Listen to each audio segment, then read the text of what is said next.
California school parents demand district fire teacher after viral anti-Trump rant at students. A California school district was blasted for not firing the high school teacher, who went viral for his profanity-laced post-election rant against Donald Trump, calling the president-elect a rapist and comparing him to Hitler. The Moreno Valley Unified School District Board meeting on Tuesday turned chaotic when multiple parents called for the firing of AP History educator Maximiliano Perez because of his mid-class meltdown on November 6.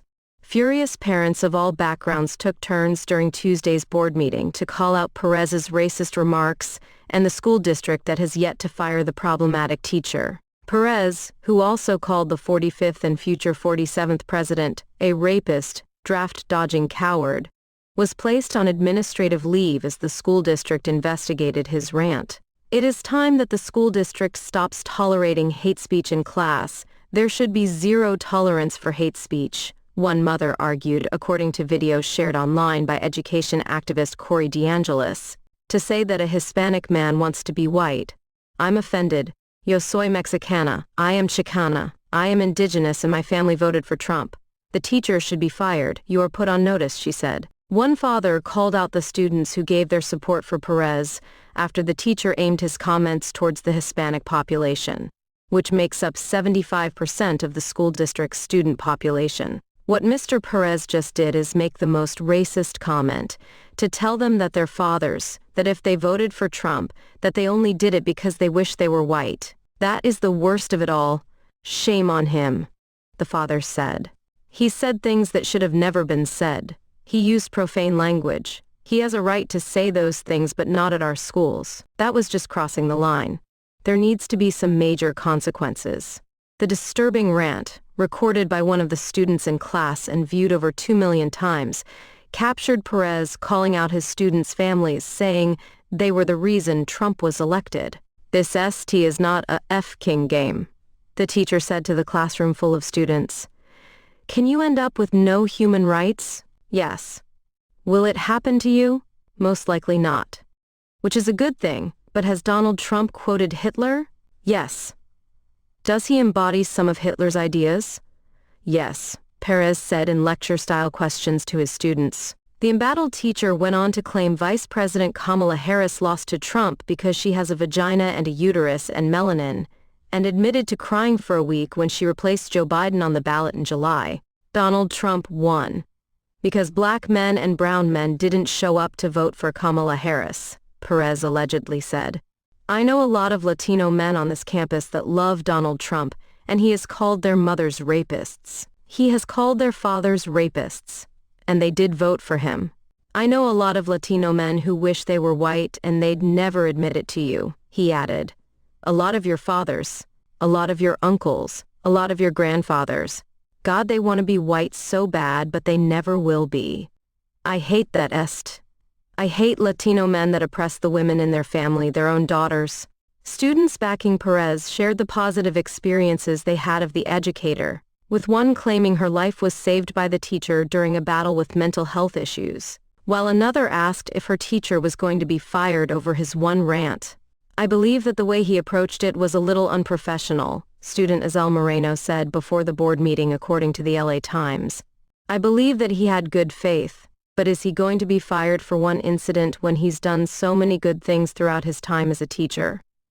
Another student claimed Perez never forced his beliefs on the students, with others urging the school board to keep the teacher working as he is an essential figure.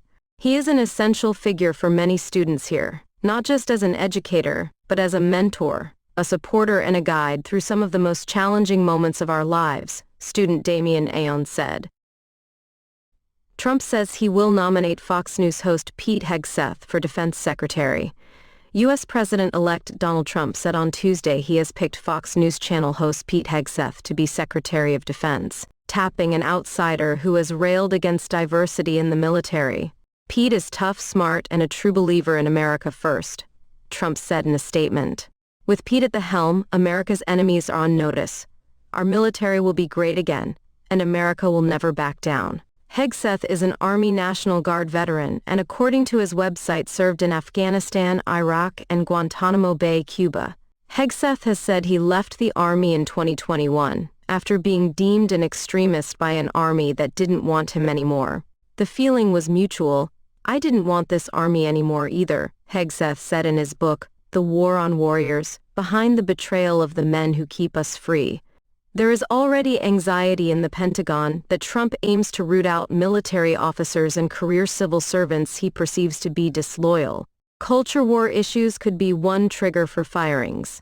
Trump was asked by Fox News in June whether he would fire generals described as woke, a term for those focused on racial and social justice, but which is used by conservatives to disparage progressive policies. At a basic level, do we really want only the woke, diverse recruits that the Biden administration is curating to be the ones with the guns and the guidons? Hegseth wrote in The War on Warriors, which was published in June. We want those diverse recruits pumped full of vaccines and even more poisonous ideologies to be sharing a basic training bunk with sane Americans, he said. Trump's former U.S. generals and defense secretaries are among his fiercest critics, with some declaring him unfit for office. Angered, Trump has suggested that his former chairman of the Joint Chiefs of Staff, Mark Milley, could be executed for treason. Trump names Musk Ramaswamy to lead newly formed Department of Government Efficiency. U.S. President-elect Donald Trump said on Tuesday Elon Musk and former Republican presidential candidate Vivek Ramaswamy will lead the newly created Department of Government Efficiency. Musk and Ramaswamy will pave the way for my administration to dismantle government bureaucracy/excess regulations, cut wasteful expenditures and restructure federal agencies, Trump said in a statement. Trump said their work would conclude by July 4, 2026, adding that a smaller and more efficient government would be a gift to the country on the 250th anniversary of the signing of the Declaration of Independence. The appointments reward two Trump supporters from the private sector.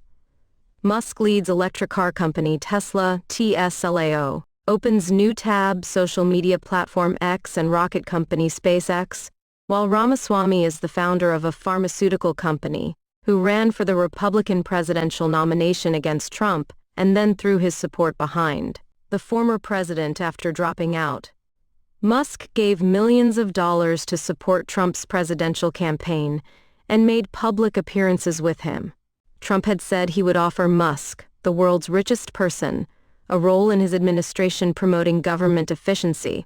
The acronym of the new department, Doge, coincides with the name of the cryptocurrency Dogecoin that Musk promotes. This will send shockwaves through the system and anyone involved in government waste, which is a lot of people, Musk said, according to Trump's statement, which called the new government initiative potentially the Manhattan Project of our time, referring to the U.S. plan to build the atomic bomb that helped end World War II.